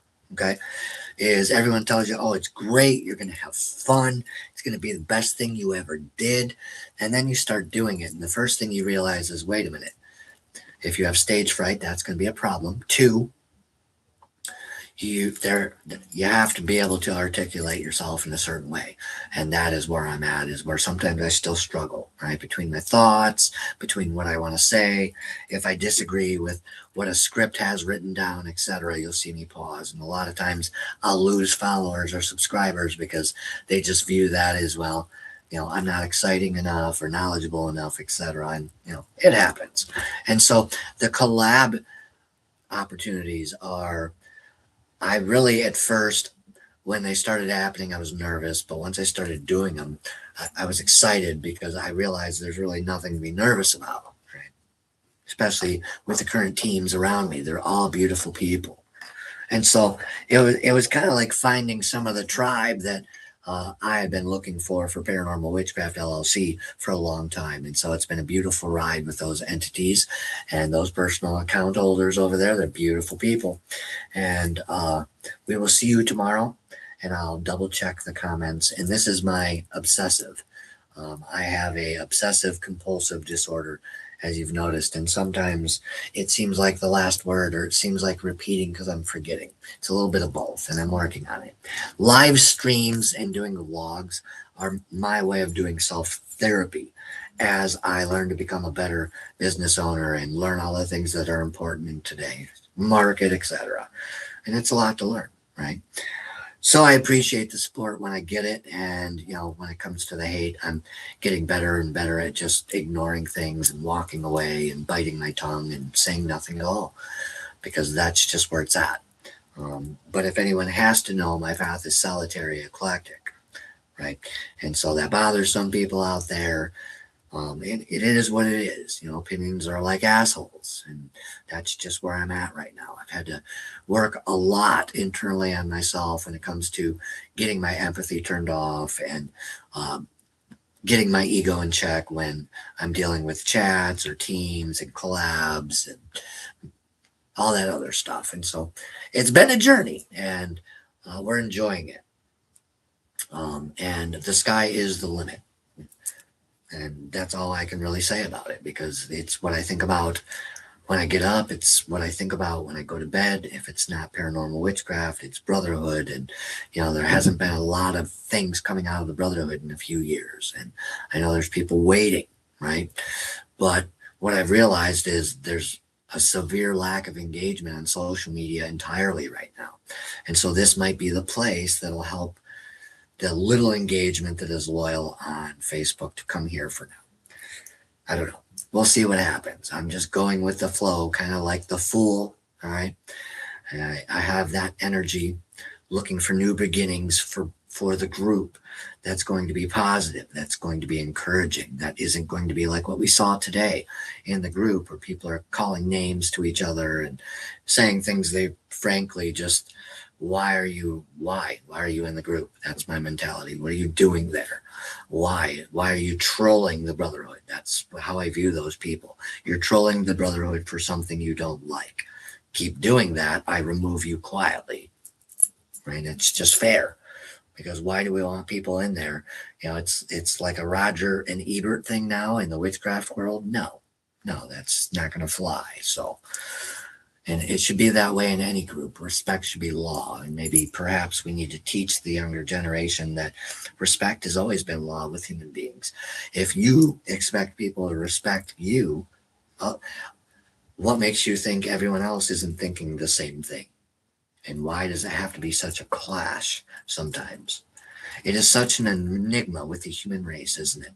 The way our egos overshadow our personalities sometimes. What some people will do to get seen, right? And that is where your passions are lost. And you're usually, right, FAFO, because the millions of dollars are more important. And then you start changing. You start having an interest in different friends and people, and you become a different person. You forget where you come from. It's called toxicity. It's called greed. It's all tied to our ego.